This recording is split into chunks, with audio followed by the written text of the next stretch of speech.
Welcome to my new topic for the video lecture on disaster management.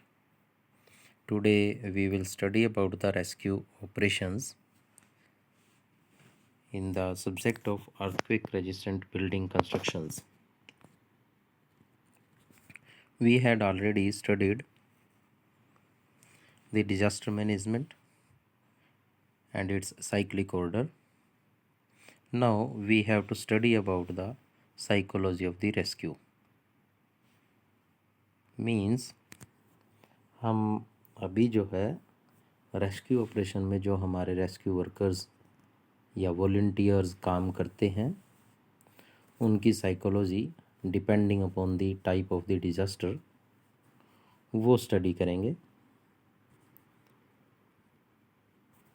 Psychology of the rescue deals with mental preparation, their mental preparation, कि वो mentally prepare हैं या नहीं हैं. Thinking, it means depending upon the disaster.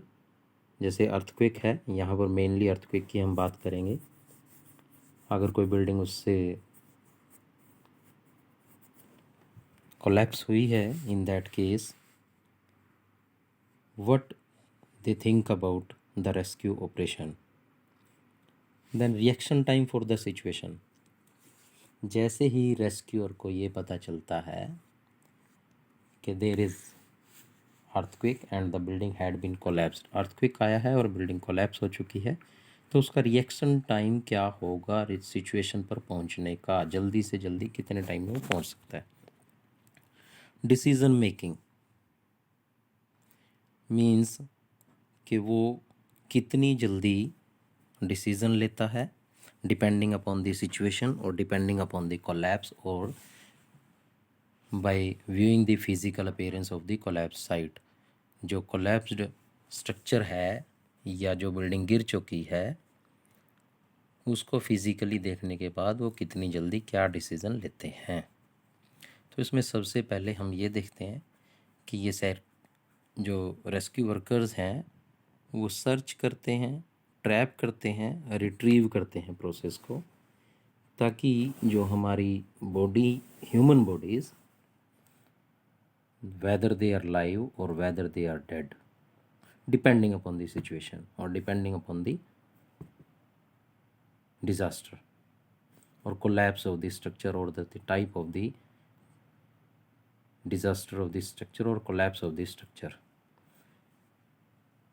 This situation is very full of danger for the victims as well as for the rescuers. दोनों के लिए, जो उसमें फंसे हुए उनके लिए भी और जिन्होंने रेस्क्यू ऑपरेशन करना उनके लिए भी. इट मीन्स जो इस डिज़ास्टर से पहले बड़े आराम से रह रहा था, एकदम से सडन चेंज हुआ, और जैसे ही सडन चेंज होगा ही feels an anxiety and afraid of, डर जाता है. जैसे हम बारिश आई है, मिट्टी गिल्ली हो जाती है और हमारा पाँव फिसल जाए. In that case what is our physical situation as well as mental situation, that is drastically changed. In that case, the similar way happened to the occupants of the building. Now, psychology of the rescue also deals with that, with the increase in the damage. जैसे ही और जितना बड़ा earthquake होगा, जितने ज़्यादा magnitude का होगा, जितनी ज़्यादा इंटेंसिटी का होगा, उतनी ज़्यादा बिल्डिंग कोलैप्स होने का डर है. जितना ज़्यादा कोलैप्स होने का डर होगा उतनी ज़्यादा, यानी जितने नंबर ऑफ डेथ्स बढ़ेंगी, नंबर ऑफ पर्सन्स, हमारे विक्टिम्स इंक्रीज़ होंगे, उतनी ज़्यादा हमें एमरजेंसी सर्विसेज की ज़रूरत पड़ेगी. Increase in emergency services. और ये सिचुएशंस जो हैं, हमारे जो रेस्क्यू ऑपरेशन हैं, यानी डिज़ास्टर मैनेजमेंट में हम जो साइक्लिक ऑर्डर पढ़ते हैं, उसकी एफिशिएंसी को उतना इफ़ेक्ट करेंगे. रेस्क्यू ऑपरेशन हमारा जो है उतना लेंथी हो जाएगा, फुल ऑफ डेंजर हो जाएगा. इन that case Here it is very important to understand the psychology of the rescue in these situations, that जैसे जैसे डिज़ास्टर बढ़ रहा है, जैसे जैसे अर्थक्वेक का इफ़ेक्ट बड़ा होगा या अर्थक्वेक की इंटेंसिटी जितनी बड़ी होगी, हमारे डैमेज भी उतने ज़्यादा होंगे। तो उस सिचुएशन में जो रेस्क्यू वर्कर हमने लगाया है, उसकी साइकोलॉजी, वो कैसे डील करेगा, जो विक्टिम्स हैं, वहाँ से जो पर्सन्स एंट्रैप्ड पीपल हैं उनको निकाला जा रहा है, उनके साथ कैसे वो डील करेगा। वो शौक हैं, कुछ तो शौक्स हैं उसमें, कुछ फ्राइटेंड है, कुछ डर जाते हैं, तो उनको वो कैसे कंफर्ट देगा, काउंसलिंग करेगा, साइकेट्रिक ट्रीटमेंट देगा या उनकी सोशल हैबिट हेल्प करेगा। Now disaster rescue, it is in actual sense a group of people or an individual or the police force, NGOs, non government organisations हैं, military in special cases. Here we built a team, जैसे red cross societies हैं हमारी, वहाँ पर हम एक team बनाते हैं रेस्क्यू ऑपरेशंस को डील करने के लिए। वो फ्लड के केस में, ड्रोट के केस में, यानी बाढ़ आ जाए या सूखा पड़ जाए, आग लग जाए, फायर फाइटिंग के केस में किसी बिल्डिंग में फायर हो जाए, या फिर सबसे ज़्यादा इम्पोर्टेंट है अर्थक्वेक के केस में, हम एक जो है टीम बिल्टअप करते हैं। उस टीम को हम रेस्क्यू वर्कर्स के नाम से जानते हैं। जो हम टीम बनाते हैं वो टीम कितनी इफ़ेक्टिव है, कितनी एफिशिएंट है, वो रिज़ल्ट ओरिएंटेड मैनेजमेंट प्रोग्राम पे कितना काम कर सकती है, यानी ये जो टीम है, ये team established by enforcement of law, यानी कुछ इसके दायरे हैं जिन दायरों में रह करके ये टीम ऑपरेशन करती है, और कुछ वॉलंटरी पीपल इसमें काम कर सकते हैं। अपनी मर्जी से आते हैं लोग काम करने के लिए। कुछ टीम तो हमने बनाई, कुछ अपनी मर्जी से काम करते हैं। तो in that case that is to be known as disaster rescue. What they do and how they do, क्या करेंगे, कैसे करेंगे, these are to be known as functions of the disaster rescue. First of all, they save the life of the victims or the people. सबसे पहले disaster में फंसे हुए लोगों की वो जान बचाने की कोशिश करेंगे, उनको उस बिल्डिंग से, उस डैमेज से निकालने, डैमेज स्ट्रक्चर, कोलैप्स स्ट्रक्चर से बाहर निकालने की वो पूरी कोशिश करेंगे। Trap, identify and recover the dead under the debris. अब जो कोलैप्स स्ट्रक्चर है, बार बार बोल रहे हैं हम कोलैप्स स्ट्रक्चर। कोलैप्स स्ट्रक्चर का मीन्स कि जब हमारी बिल्डिंग गिर जाती है तो वो मलबे में तब्दील हो जाती है। That is to be known as debris. हमारे रेस्क्यू वर्कर्स उन डेब्रिज में, उस कोलैप्स स्ट्रक्चर के अंदर ह्यूमन बॉडी को सर्च करते हैं, फिर उनको आइडेंटिफाई करते हैं whether the victim is alive और not. If he is alive means कि जितने हमारे विक्टिम्स अंदर फंसे हुए हैं उनमें से जितने जिंदा हैं उनको सबसे पहले निकालने की कोशिश की जाती है।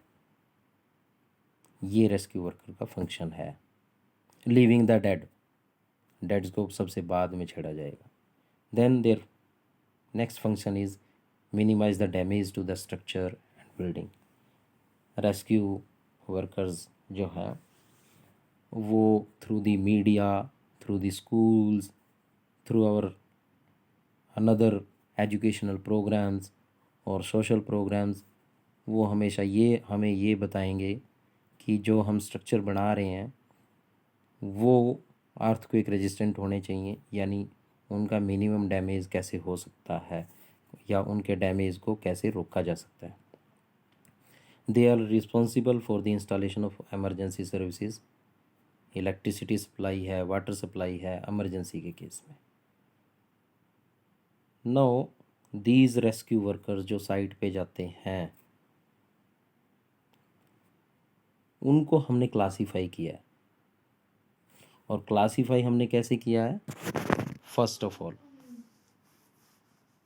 हमारे पास है सर्वाइवल्स फ्रॉम द विक्टिम्स, जो लोग कोलैप्स और बिल्डिंग्स में फंसे हुए हैं, स्ट्रक्चर में फंसे हुए हैं, उनमें से जो बिल्कुल ठीक ठाक बच के निकल गए, दे आर सर्वाइवल्स। थोड़ी देर के लिए उनकी मेंटल डिस्टर्बेंस हो सकती है, थोड़ा बहुत उनको फिजिकल हार्ट इंजरी हो सकती है, लेकिन they are survivals, they are well in situation, they do not need any physical help, they do not need any mental counseling, those are to be known as survivals।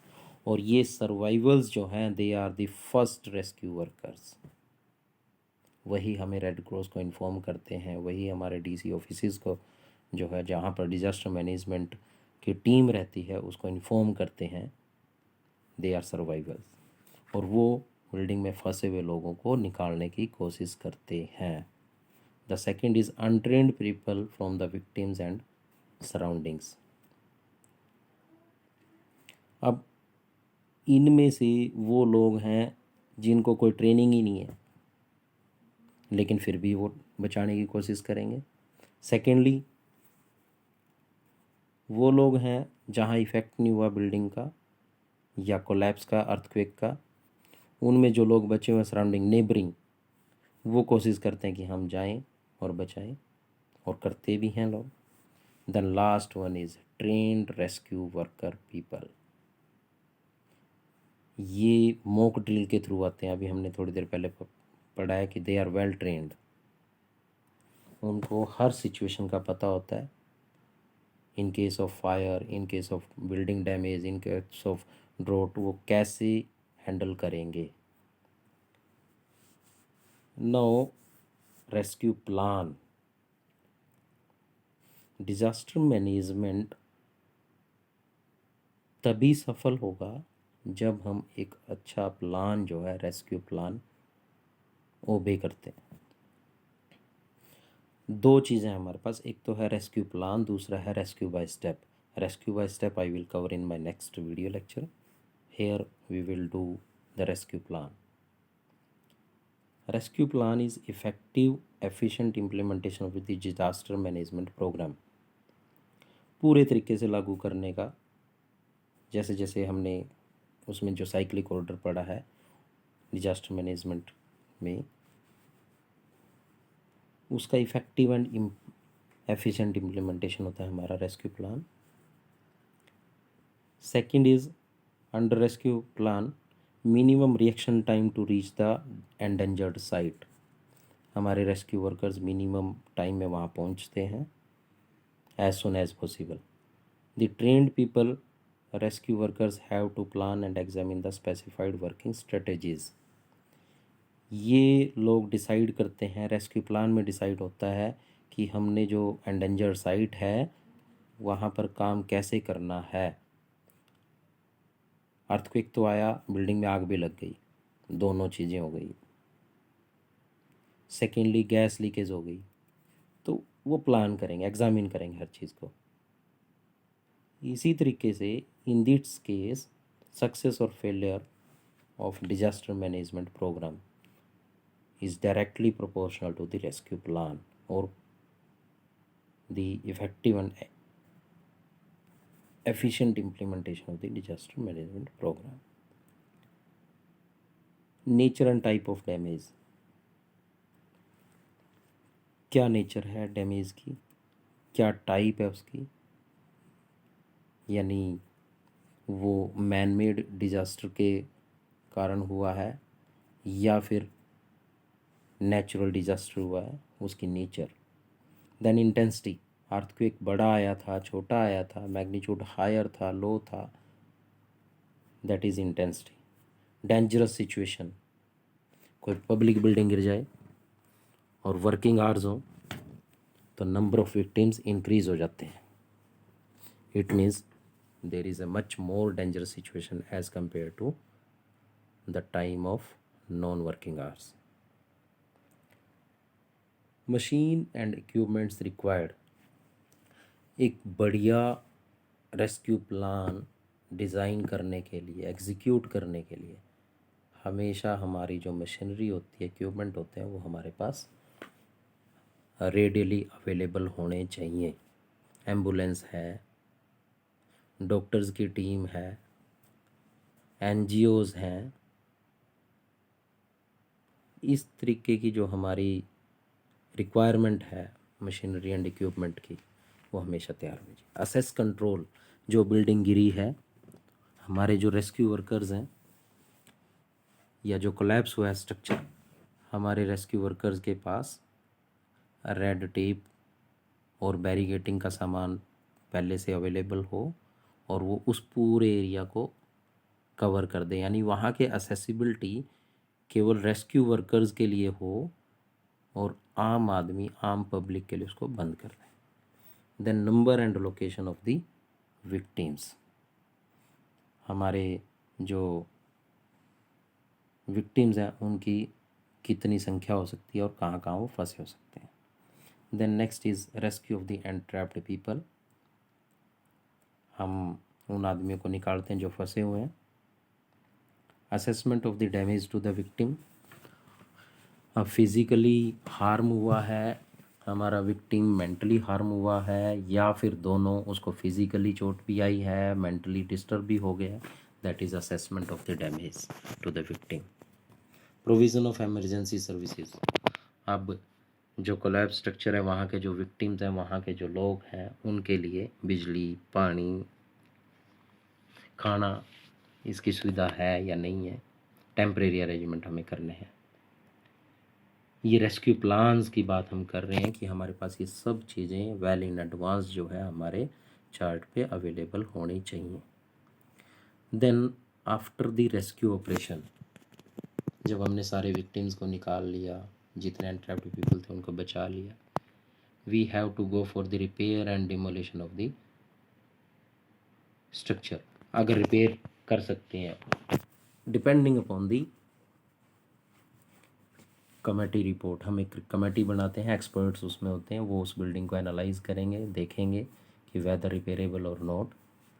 अगर repairable नहीं है तो demolish करें structure को. Then construction of new structures.